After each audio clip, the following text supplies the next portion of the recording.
yang berlaku di Indonesia melibatkan puluhan ribu pekerja Indonesia diberhentikan. Kalau ngelamar kerja tuh bukan cuma yang dicek CV, Betul. yang dicek juga media sosial tahu. Betul. Ya kan? Aku cuma kasih tahu aja teman-teman, 80% dari rekruter itu 80% pasti 15.000 followersnya, pengangguran semua. Sekarang semakin tinggi IQ-nya bukannya semakin bisa membantu negara, membantu masyarakat ya. Semakin tinggi IQ-nya semakin nyekek leher ya. Apalah jadi ini para sahabat, kok bisa hanya ngelamar pekerjaan hanya membutuhkan syaratnya yang begitu ribet. Assalamualaikum warahmatullahi wabarakatuh. Jumpa lagi para sahabat dan teman-teman dengan Mas Farhan. Gimana kabar-kabarnya? Semoga kalian semua sehat-sehat sahaja. Dan yang baru bergabung di videonya Mas Farhan, jangan lupa bantu sokongannya dengan like, komen, share, dan subscribe-nya. Terima kasih banyak-banyak yang sudah bantu sokong di channel ini. Semoga kalian semua dimurahkan rezekinya, dipanjangkan umurnya, dijauhkan dari malak bahaya oleh Allah Subhanahu wa taala. Amin amin ya rabbal alamin. Oke para sahabat dan teman-teman, di video kali ini Mas Farhan akan nge-reaction sebuah video yang sudah di-tag di TikTok Mas Farhan tentang hilangnya pekerjaan ribuan orang yang kehilangan pekerjaan di Indonesia. Yang dulunya ada sebuah berita TKI yang katanya mogok kerja. Mau ngapain kalian mau pulang ke Indonesia? Di sana sudah banyak orang yang kehilangan pekerjaan. Makanya jangan besar kepala. Kalau kalian itu masih tabungannya masih sedikit, tak usah besar kepala. Meskipun tabungannya kalian itu banyak, semisal sudah kerja elok-elok dekat Malaysia, kerjalah elok-elok, tak perlu ikut besar kepala, tak perlu apa-apa buruk yang dekat kampung dibawa dekat Malaysia. Macam itu tanggapan toke yang ada dekat Malaysia para sahabat. Tentunya kalau para sahabat menengok sebuah video yang Mas Farhan sajikan, di dalam video ini ngeri para sahabat. Bahkan kita mau ngelamar pekerjaan katanya juga dicek HP-nya, juga ketinggian badannya, dan juga harus berpenampilan menarik. Intinya harus kacak dan harus handsome, harus cantik lah, macam itu para sahabat. Intinya kalau tak berpenampilan menarik, mereka itu akan ditolak mentah-mentah para sahabat. Intinya anak-anak muda itu banyak yang memilih bekerja ke luar negeri. Bahkan ada yang memilih ke Taiwan, ke Hong Kong, ke Korea, terutama ke Malaysia. Bukannya pergi ke Malaysia itu intinya ada juga yang mengatakan netizen itu kok bisa memilih ke Malaysia macam itu. Kalau pilihan Mas Farhan memilih ke Malaysia karena bahasa kita itu hampir sama. Semisal kalian itu pergi ke Taiwan, kalian harus sekolah 6 bulan ataupun 8 bulan sampai ada yang 1 tahun. Kalian itu ada di PT sekolah untuk mempelajari bahasa Mandarin. Kalau ke Malaysia kalian tinggal tunggu visa saja, visa siap berangkat, karena bahasa kita 11-12. Itu yang menurut Mas Farhan enak kerja ke Malaysia. Kalau kalian tunggu gaji di sana, kalian masih belajar di PT berapa bulan, kalian gak dapat gaji di situ, malah kalian mengambil uang saku kalian macam itu. Tapi kalau ke Malaysia menurut Mas Farhan tunggu 1 bulan dan sudah berangkat ke Malaysia, bekerja dekat Malaysia, malah sudah dapat gaji macam itu para sahabat. Intinya buat para sahabat, kalau memang mau kerja ke Malaysia, datanglah secara sah saja. Dan para sahabat penasaran seperti apa video susahnya ngelamar kerja di Indonesia? Ini dia videonya. Aku mau ngecek nih sama Bu HRD. Kalau ngelamar kerja tuh bukan cuma yang dicek CV, Betul. yang dicek juga media sosial tahu. Betul. Ya kan? Aku cuma kasih tahu aja teman-teman, 80% dari rekruter itu 80% pasti akan melakukan background verification atau verifikasi. Macam gajinya gede aja, persyaratannya minta ampun. Kadang-kadang gue nggak habis pikir loh sama planet Pluto ini. Menurut gue tuh discriminationnya itu tinggi banget. Sampai jejak di sosmednya calon karyawan ini harus dicek. What the heck? Kurang kerjaan lu. Sekalian aja cek foto-foto keluarganya, foto-foto pornonya. Aduh, benar-benar kurang kerjaan. Terus persyaratannya juga tuh menurut gue bener-bener really discrimination, Contoh kayak tinggi badan harus sekian, harus good looking, harus single, harus ini. Ya bagaimana kayak gue yang tinggi badannya cuma 145, gak bisa kerja dong, gue gak dapat kesempatan kerja dong. Terus gimana nasib gue? Mati kelaparan dong, ya kan? Terus bagaimana yang gak good looking, gimana tuh?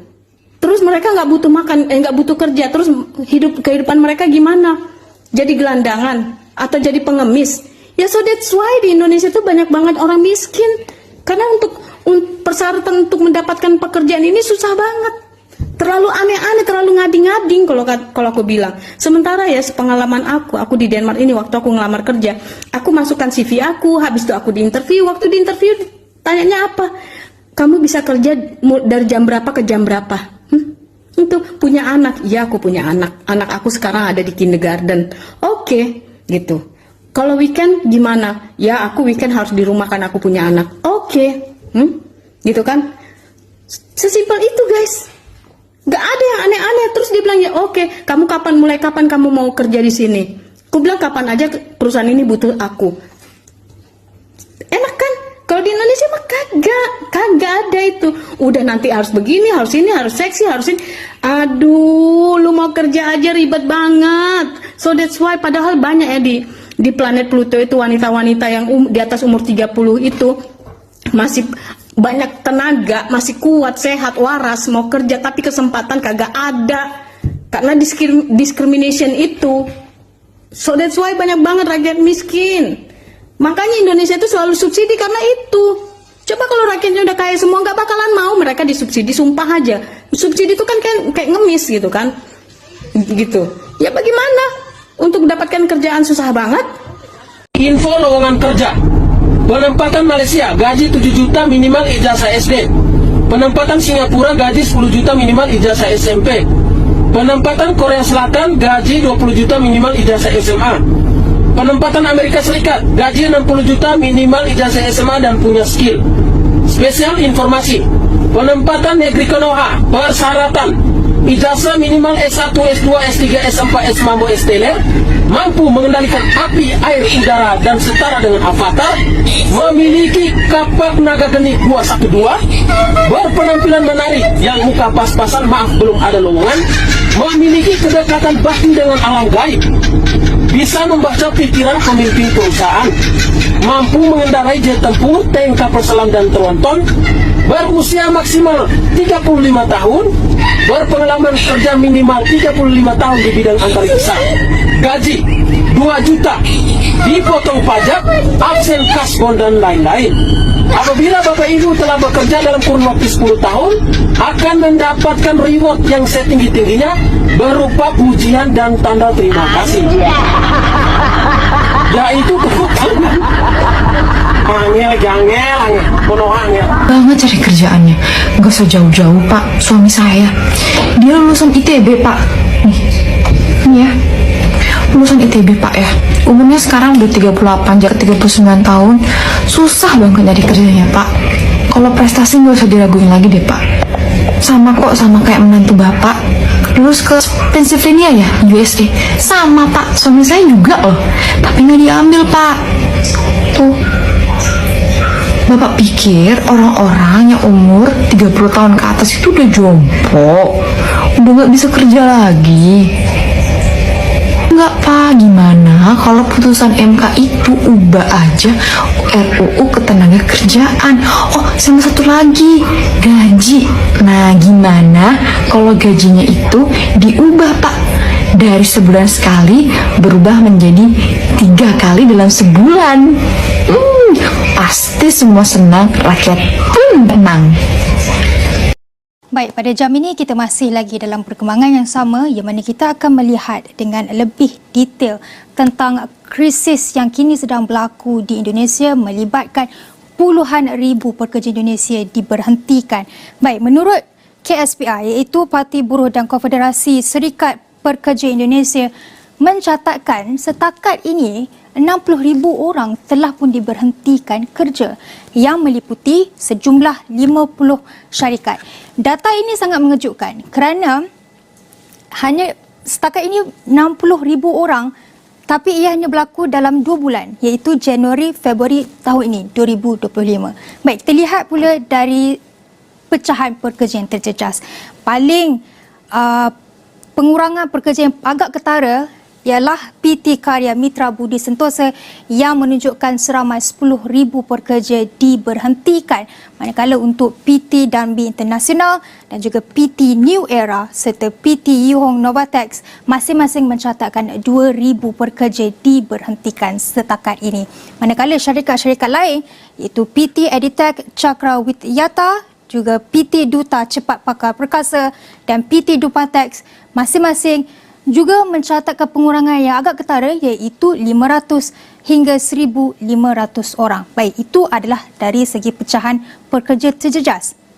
Dalam jumlah syarikat, iaitu 50 syarikat setakat ini melibatkan beberapa industri, iaitu tekstil, pakaian, kasut, elektronik dan juga automotif. Baik, itu sahaja setakat ini perincian yang boleh saya kongsikan menurut data yang dikongsikan oleh Parti Buruh dan Konfederasi Serikat Pekerja Indonesia KSP. Nah, seperti itu para sahabat dan teman-teman, video yang sudah kita simak susahnya mencari pekerjaan di kampung sendiri. Bahkan dulu para sahabat dan teman-teman, ada sebuah video yang ada pembukaan pabrik dari Cina. Itu ada di Sulawesi. Kakak saya itu ada dekat Sulawesi para sahabat. Dulu kakak sepupu macam itu. Mereka itu yang mereka tahu di lapangan, yang katanya orang tempatan sendiri di sana itu katanya tidak diberi kelonggaran untuk bekerja, macam sembayang juga. Mereka itu katanya dikasih batas para sahabat, dan katanya juga lebih mahal gajinya orang China katanya. Itulah kenapa Indonesia itu sulit untuk maju, karena secara tidak langsung kita itu ada penjajahan lah macam itu. Secara tidak langsung hanya saja tidak melakukan dengan perang para sahabat. Itulah hanya saja tidak melakukan dengan perang. Itulah yang menyebabkan ekonomi kita itu tidak dikuasai oleh orang tempatan, bahkan orang asing yang menguasai, dan juga susahnya mencari lowongan pekerjaan, dan juga banyaknya syarat-syarat seperti harus berpenampilan menarik, dan juga harus harus tingginya badannya harus sekian, dan juga ada juga yang katanya handphonenya juga dicek macam itu. Aduh, gimana ini para sahabat, gimana mau jadi negara emas di tahun 2045 kalau macam semakin tahun itu para parlemen di sana itu menyibuk tentang masyarakatnya untuk selalu diintimidasi macam itu, bukannya untuk dinaikkan ke atas. Gimana caranya untuk menaikkan masyarakat ke atas, menyiapkan lowongan pekerjaan dan juga dengan syarat-syarat yang tidak terlalu ribet. Makanya buat para sahabat yang sudah bekerja di luar negeri, aman-aman kalian itu asalkan datang secara halal, jangan sampai datang secara ilegal. Itu yang paling penting para sahabat. Jadi kalian itu kerja dengan elok-elok, kalian itu tak perlu seperti kemarin video yang kemarin juga ada di perkebunan sawit di Malaysia yang katanya nak mogok kerja. Kalau kata bos dekat Malaysia, token dekat Malaysia, apa-apa benda yang buruk dekat kampung kalian jangan bawa ke Malaysia macam itu kan. Apa-apa benda-benda yang buruk yang di kampung kalian, kebiasaan buruk yang di kampung kalian jangan bawa ke Malaysia. Betul juga para sahabat, seperti halnya demokrasi itu hanya berlaku dekat kampung kalian, dekat Indonesia, tak perlu bawa ke Malaysia macam itu. Itu yang dimaksud token Malaysia. Seolah-olah kalian itu sudah dikasih pekerjaan harus bersyukur macam itu. Kayak kemarin tu Mas Mahan tengok sebuah video kayak gitu, miris sekali, malu katanya nak minta naik gaji sampai unjuk rasa macam itu. Malu para sahabat, kalian itu harus bersyukur boleh bekerja ke luar negeri, tak sengsara, boleh menghidupi keluarga dekat kampung halaman, tak macam orang nasibnya yang ada di kampung Indonesia yang mereka menjadi pengangguran, tak ada kerja, nak makan apa macam itu para sahabat. Mungkin videonya sampai di sini para sahabat dan teman-teman. Apabila ada kata benda yang silap, Mas minta maaf sebesar-besarnya. Mohon dibenarkan di kolom komentar. Mas undur diri. Wassalamualaikum warahmatullahi wabarakatuh.